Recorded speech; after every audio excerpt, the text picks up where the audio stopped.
Today, mortgage stress strikes higher again.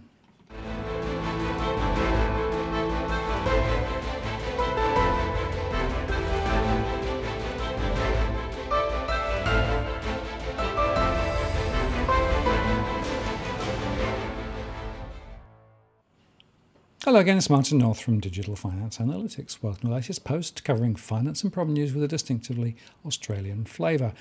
We've released our mortgage stress survey results to the end of November today. And after a couple of months going sideways, thanks to some rate cuts and tax refunds, the trajectory has gone sharply higher again. This month, one factor which is now biting is the switch from interest only to principal and interest loan repayments, which has lifted average monthly repayments for those by more than 20%. And in addition, the underemployment and unemployment factors are playing in, as is the drought.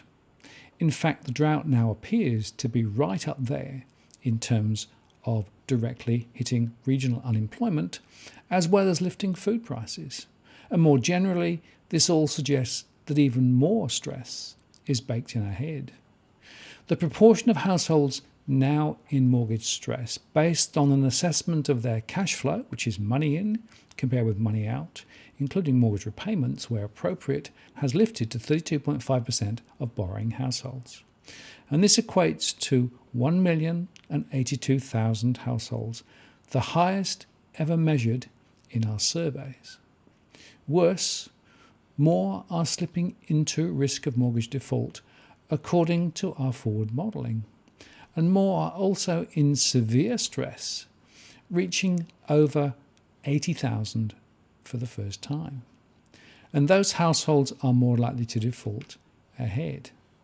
And importantly, household debt to income remains at an all-time high of 191.1 according to the RBA, and in addition, more continue to raid deposits to make ends meet. Across the household segments, we continue to see some variations between cohorts. Young growing families have the highest stress, and many first-time buyers are represented in this group. The largest counts are located on the urban fringe, and many of these households are living on newly built high-density estates. However, the stress continues to spill over into more affluent groups, and here the impact of the interest-only loan switching is quite strong. And some of these are living in the high-rise sector, where construction issues are also biting.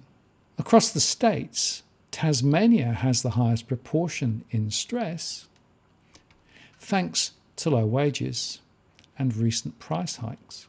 But the largest number of households in any state is in Victoria.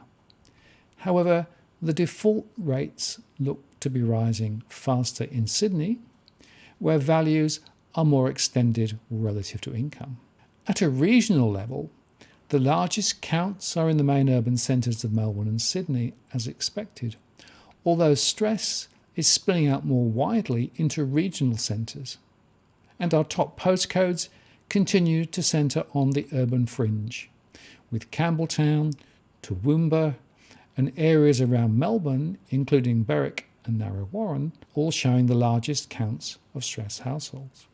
Cranbourne, 3977, has the highest count of potential defaults this month. And postcodes in Western Australia are still under pressure as the economic grind continues. So in summary, there is little good news here, and we are expecting higher mortgage stress ahead. And as I always say at this point, if you are in mortgage stress, it's important to take action early, because leaving things just makes things worse. It's important to drop a cash flow so that you can understand your income and outgoings, and then prioritise accordingly. And if you are in financial difficulty, remember that your lender has an obligation to assist in times of hardship. So it's worth going and talking with them. And finally, I'd make the point that just refinancing probably won't solve anything unless you change your spending behaviour. I'm Martin North from Digital Finance Analytics. Many thanks for watching, and I'll see you again next time.